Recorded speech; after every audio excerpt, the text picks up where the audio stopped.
नमस्कार, स्वागत है आप सभी को पीके स्टेनोग्राफर परिवार में। तो आशा करते हैं आप सभी स्वस्थ होंगे, मस्त होंगे, पढ़ाई के प्रति ज़बरदस्त तरीके से व्यस्त होंगे। तो आज हम एक ज़बरदस्त वैकेंसी जो कि स्टेनोग्राफर की आ चुकी है एमपी में। बड़े दिनों के बाद जिस वैकेंसी का इंतज़ार था कि एमपी में जो एएसआई स्टेनो की वैकेंसी आने वाली है, उस वैकेंसी का काफ़ी दिनों से इंतज़ार था। जो वैकेंसी आप सभी के बीच में एमपीईएसबी ने नोटिफिकेशन जारी कर दिया गया है, जो कि बड़ी इंतजार के बाद यानी पुलिस मुख्यालय गृह पुलिस विभाग मध्य प्रदेश शासन के सूबेदार अनुसचिवीय शीघ्र लेखक एवं सहायक उप निरीक्षक अनुसचिवीय रिक्त पदों की भर्ती 2025 के संचालन की पुस्तिका जारी कर दी गई। डिटेल से चर्चा करेंगे, बस थोड़ा इंतज़ार करते क्योंकि हर चीज़ स्टेप बाय स्टेप आप सभी को समझाया जाएगा। तो आइए, क्या है इसका फॉर्म की लास्ट डेट। फॉर्म की स्टार्ट डेट जो है वो 3/10 यानी 3 अक्टूबर से फॉर्म स्टार्ट हो जाएगा। संशोधन भी 3/10 से ही चालू हो जाएगा। यदि भरने की लास्ट डेट की बात करते हैं तो लास्ट डेट 17/10 यानी कि टोटल 15 दिनों के लिए फॉर्म चालू होगा और 22/10 को इसको एडिट का फॉर्म की लास्ट डेट हो जाएगी। लेकिन टोटल आप सभी को 15 दिनों का समय दिया गया है। जहाँ तक कि मेरा अनुभव है कि इसकी डेट 15 दिन के बाद एक्सटेंड की जाए, पर जहाँ तक कि अभी नोटिफिकेशन के अनुसार डेट यही दी गई है, तो इसी को मान के चलते हैं, यानी 17/10 के पहले आप अप्लाई करें। इसके बाद आगे चलते हैं, फीस के बारे में चर्चा करते हैं। हाँ, परीक्षा की डेट भी आ चुकी है। परीक्षा की डेट है जो 10/12/2025 से प्रारंभ है। अब वो कितने दिन होगी, नंबर ऑफ स्टूडेंट कितने हैं, उस हिसाब से डेट डिक्लेयर होगी। लेकिन 10/12 यानी 10 दिसंबर से आपके एग्जाम स्टार्ट हो जाएंगे। यूआर कैटेगरी की फ़ीस की बात करते हैं तो 500 रुपये और अनुसूचित जाति पिछड़ा वर्ग ईडब्ल्यूएस की बात करते हैं तो 250 रुपये। अनारक्षित के लिए 200 रुपये और 100 रुपये अनुसूचित जनजाति के लिए। इसके अलावा क्या देना पड़ेगा, यदि कियोस्क के माध्यम से आप एमपी ऑनलाइन के पोर्टल शुल्क 60 रुपये देना पड़ेगा। अंततः अतिरिक्त सिटीजन यूजर को लॉगिन करने पर 20 रुपये देना पड़ेगा।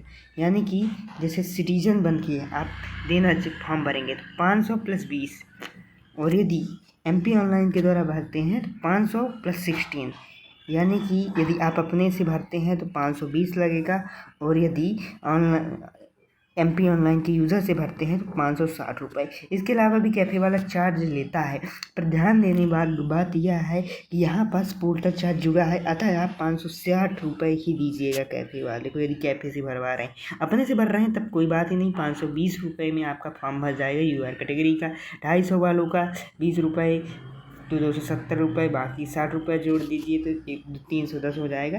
ये पूरी डिटेल से आज सभी आप नोटिफिकेशन हमारे टेलीग्राम चैनल में मिल जाएगा। परीक्षा के दिनांक की बात करते हैं तो सूबेदार शीघ्र लेखक की सहायक या फिर एएसआई की 10/12 से प्रारंभ होगा। परीक्षा की पाली है द्वितीय पाली, दोपहर 12:30 से 1:30 बजे के बीच में। 9:20 रिपोर्टिंग टाइम रहेगी। प्रथम पाली 9:20 से रहेगी और द्वितीय पाली 2:20 से स्टार्ट हो जाएगा एग्ज़ाम। रिपोर्टिंग की बात करते हैं 7:30 से 8:30, और ये रहे 12:30 से द्वितीय पाली का ये रहेगा। उत्तर अंकित की ये डेट रहेगी। तो हमने डेट भी जान लिया कि 10 दिसंबर को एग्ज़ाम होगा। अभ्यर्थी का आधार पंजीयन अनिवार्य है, यानी आधार पंजीयन आवश्यकता है। एलिजिबिलिटी क्राइटेरिया, क्या क्या क्वालिफिकेशन है, ये पूरी डिटेल से चर्चा करते हैं। यह नियमावली रहा। ये शीघ्र लेखक पोस्ट क्रमांक 1 यूआर कैटेगरी की जो ओपन की है वो टोटल 14 पोस्ट है, जिसमें से 6% काल्पनिक है। यानी टोटल यदि पोस्ट करते हैं वो 5 ईडब्ल्यूएस की है, ओबीसी की 13 है, प्राविधिक है। यानी टोटल की बात करते हैं तो 50 काल्पनिक है और 44 टोटल वैकेंसी है ओपन कैटेगरी में। एक्स में फीमेल में ये अलग अलग, यानी टोटल 44, और वैसे मान लें तो 50। शीघ्र लेखक पोस्ट क्रमांक 2 में बात करते हैं तो पोस्ट क्रमांक 2 में यानी कि 5 पोस्ट की बात, यानी कि उधर 50 + 5 यानी कि 55, और फिर ये तो उप सचिव की है। यानी कि 55 और वहाँ पास छाट थी, यानी कि टोटल 61 वैकेंसी जो है वो स्टेनो के ASI स्टेनो की हैं। ये पद 2 पद हैं, एक तो सूबेदार शीघ्र लेखक और दूसरा ASI। पिछड़ा वर्ग UWS जाकर पुलिस विभाग को स्थानांतरित कर सकते हैं, है ना। यस, पूरा डिटेल से सिलेबस के बारे में चर्चा करेंगे, क्या क्वालिफिकेशन है, एसेंशियल क्वालिफिकेशन पूरी डिटेल से चर्चा करेंगे। अभ्यर्थी के पास 17/10 तक निम्नलिखित सभी आवश्यक प्रमाण पत्र होने चाहिए। आय, छूट, शिक्षा, भूतपूर्व सारे कुछ डॉक्यूमेंट आप सभी के बीच होने चाहिए 17 अक्टूबर के पहले। वेतनमान की बात कर लेते हैं तो वेतनमान शीघ्र लेखक की रहेगी 36,200 से 1,14,000। इसमें से TA और DA HRA अलग से रहेगा। वेतनमान की बात हो गई, यानी कि अप्रॉक्स 36,000 का 50 यानी 50K के लगभग बनेगा।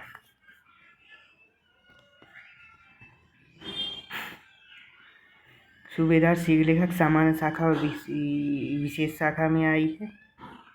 ऐसे अभ्यर्थी जो मध्य प्रदेश के स्थायी डोमिसाइल नहीं, सिर्फ अनरक्षित UR कैटेगरी में फॉर्म भरेंगे। यहाँ पर ये जरूर बता दिया गया पहले, कोई भी यानी कि यदि आपके पास डोमिसाइल नहीं है MP का तो आप UR कैटेगरी में फॉर्म फिल करेंगे। छूट का भी आप सभी को लाभ नहीं मिलेगा, कोई भी लाभ नहीं मिलेगा छूट में।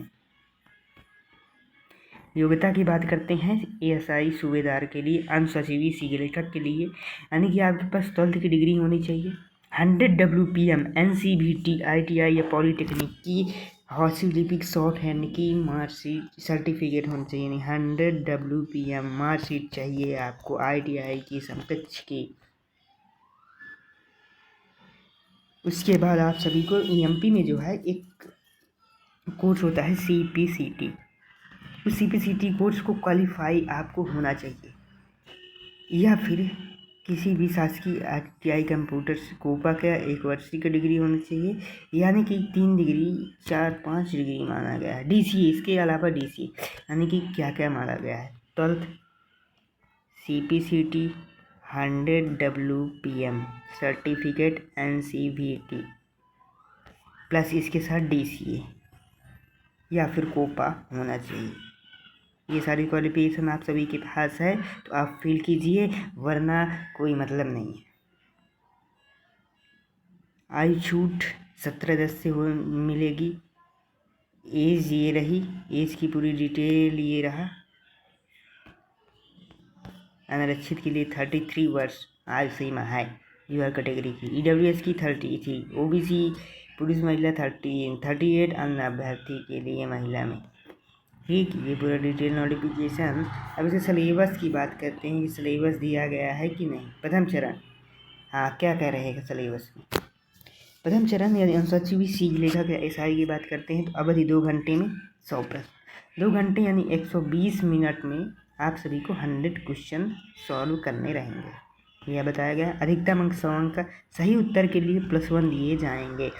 यदि प्रश्नों के उत्तर प्रयास नहीं किए गए या गलत हैं उनके लिए कोई भी अंक नहीं काटा जाएगा। यानी कि अंक योजना यह है कि माइनस मार्किंग नहीं है। प्रश्नों के प्रकार की बात करते हैं तो प्रश्न के प्रकार जो रहेंगे वो MCQ बेस्ड रहेंगे। अब सिलेबस में क्या क्या आएगा तो 40 नंबर की आप सभी को 40 अंक के जो रहेंगे वो सामान्य ज्ञान और तार्किक ज्ञान रहेगा। 30 अंक बौद्धिक क्षमता, मानसिक अभिरुचि यानी रीजनिंग, और 30 नंबर के विज्ञान और अंकगणित, सरल अंकगणित। यह 3 रहेगा, 4, 3, 7, 3, 10 यानी 100 मार्क रहेगा। सामान्य ज्ञान GK और फिर रीजनिंग रहेगी और विज्ञान साइंस एंड गणित रहेगी। ये रहा सिलेबस आप सभी की। प्रथम चरण में कट ऑफ परसेंटाइज के वर्टिकल के बीच में 7 गुना अभ्यर्थी यानी जो है 7 गुना अभ्यर्थी को प्रायोगिक परीक्षा के लिए चुना जाएगा। यानी कि अब द्वितीय चरण परीक्षा की योजना के द्वितीय चरण की बात करते हैं। द्वितीय चरण दस्तावेज का चयन आयोजन के लिए पुलिस महानिरीक्षण में बुलाया जाएगा, जो आपके SP ऑफिस रहेगा, वहाँ आप सभी को बुलाया जाएगा। प्रायोगिक परीक्षा के लिए शीघ्र लेखक के लिए उप शिक्षक हेतु विवरण साल में प्रायोगिक परीक्षा में न्यूनतम 30% होगी, यानी कि 100 WPM का जहाँ तक कि स्किल टेस्ट होने की संभावना है।